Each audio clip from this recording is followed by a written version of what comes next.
Good evening, and welcome to another disgusting version of Diatribes from the voice of doom. Now here's your disgruntled and discombobulated host, voice of doom.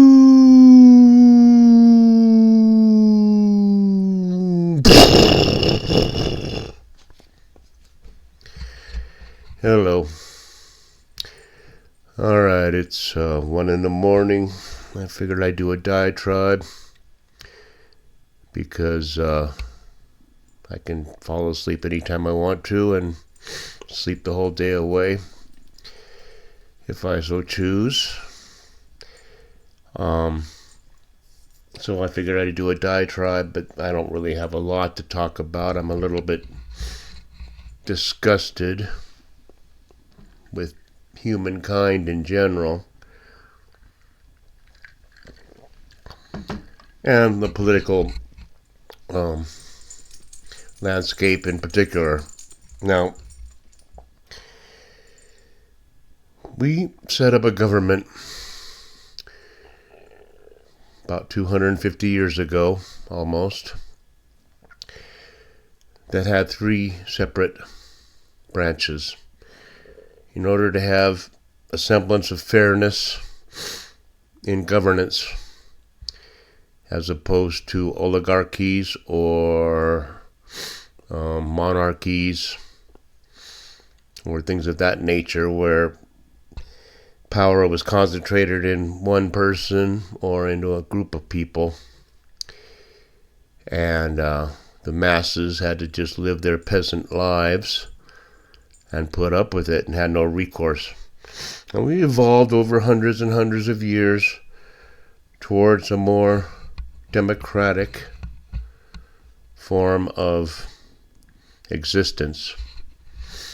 But we had the 3 branches: executive, legislative, and judicial, and it was supposed to be a checks and balances where one could not have too much power. Now, they're granted certain things. The executive is invested in one single person, basically, and they can make executive orders, which sounds like edicts. But those executive orders have to be vetted through the court system, because if a president makes an executive order, you can damn well be sure that even if he says, "I order all puppies be, taken care of," the other side will find a way to use the judiciary to circumvent that edict. I don't care what it is. I'm going to spend $10 billion on cancer research, and we're going to take that to court. Okay, you can see the madness. The madness is anything for power. We got to go against this guy. If this guy has one single success, it will look bad for us. But if that person's motivations is to improve the country and they want to work against his success, then we have a problem, don't we? Now, we have 677 dictators in what used to be, and I'll say it again because I think we're doomed. What used to be the United States, we have 677 dictators. And they are all members of district courts across the length and breadth of this landmass. And somehow they've bastardized and they've discombobulated the governmental system and the way legislation and the way laws are passed and the way actions are taken, by pitting one sector of the 3 branches against another. And it's not good enough that the Supreme Court has to interpret the law and make sure it's constitutional. These idiot Democrat demon sons of bitches and I could use worse words. Every time Orangey comes up with a plan to, improve this country, they take it to court. And now what do we have? Dominating the news. The news that wants to report things, not the news that wants to twist things around. Judges. District court judges. Or whatever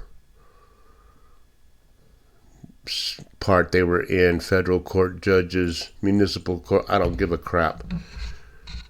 They don't like a certain edict, and so they take it to some idiot judge who's liberal, wokester, ass-bitten scum of the earth to the core, and say, just put a stop to it. Just take whatever the president's executive order and just say, no, you're not going to do it. 677 district court judges who all have the power to just override the executive office. Now, come on. I'm getting a little pissed about this. Are we going to put up with this? Okay, let's talk about some judges. I don't want to know the facts as the mainstream or as the big boys call it. I want to know the details. Because I find it very interesting that you can be sitting in a trial, you can be in court, and you are the plaintiffs. You are complaining about being beaten up by a person that you identified as the person that beat you up. And it's domestic violence, which everybody is against, especially wokester liberal idiots. Domestic violence. She has a little scratch on her arm. Arrest the husband and throw him in prison for 20 years. Okay. Now, this judge, I guess, has some affinity for illegal aliens. And since this person on trial was an illegal alien, and the trial was about to, I guess, come to an end soon, I mean, it doesn't take long, she knew that ICE was waiting outside to arrest this person. And in her moral ambiguity, in her situational ethical manner, she decided in the middle of the trial to escort this defendant and his lawyer out the back door and try to sneak him away because she was afraid he was going to be arrested by ICE. Now that's fine, that's all common knowledge, but I want to know what happened when she walked back into the court. What exactly did she say? She said, I'm calling a recess to these proceedings because there's been an incident with the defendant and he can no longer be here for his own trial. I don't know what the heck she said, but I want to know exactly what she said when she walked back into that stupid-ass court without the defendant. Now, come on. Might be a little thing to you people, but it's not. It's a huge thing. And now all these people on MSN idiocy and CNN and whatever, well, you see, Orangey is arresting judges. We don't care what she did. We just care about, he's arresting judges. You see, he's a dictator. Now, I'm tired of the idiocy, and I want to see these people dragged. I'm really tired of these people trying to twist everything into, it's all Orangey's fault. A defendant got taken out of a courtroom and allowed to escape, which he did not. Probably made it worse for him. And now the judge has been arrested. And I don't want to see probation and you lose your law license. No. Penitentiary time for her for years. because she's in a position of authority. Oh, it's political.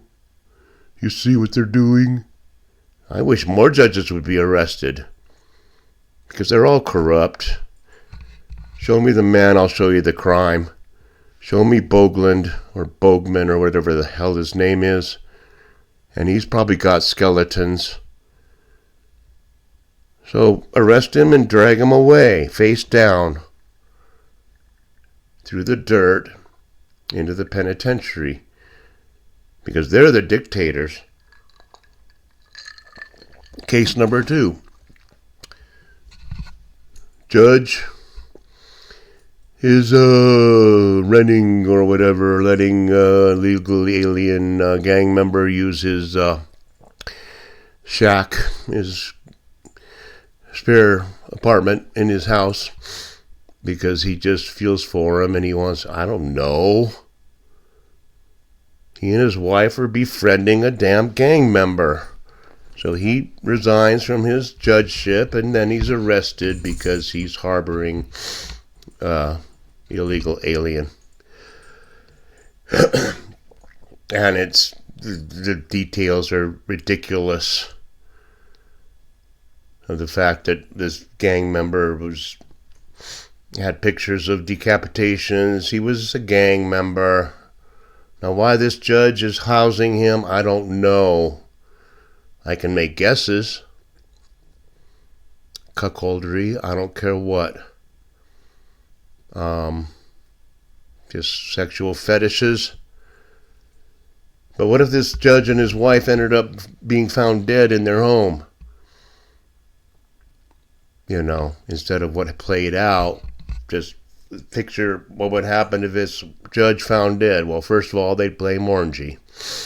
Then they'd say it was some MAGA fanatic who didn't like this judge because he was sympathetic to illegal.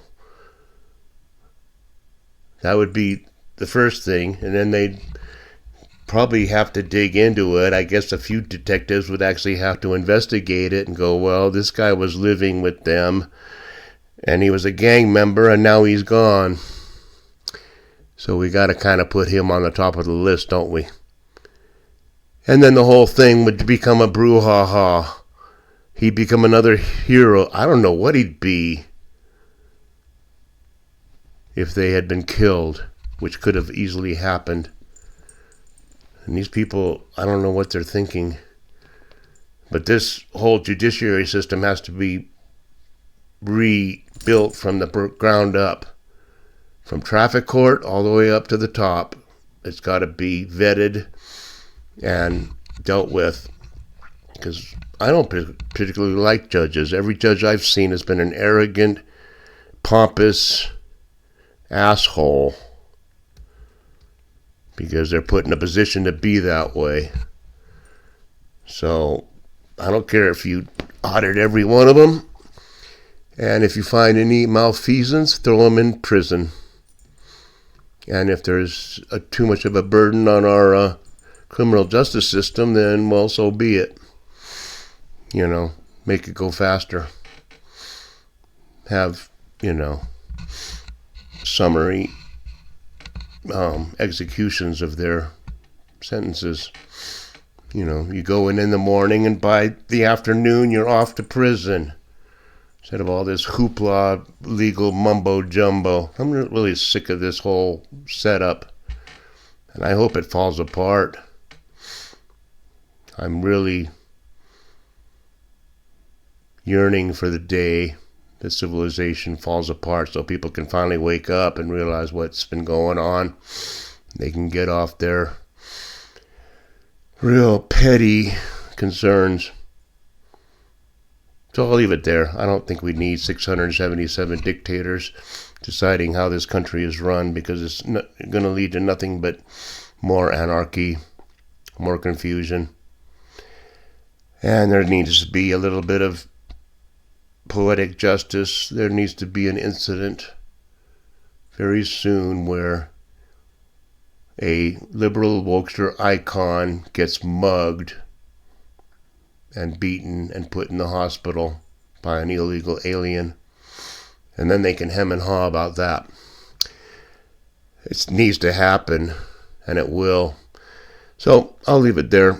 I didn't say much, but I got a little angry. People seem to like it when I get angry. So have a good day and enjoy life as we know it.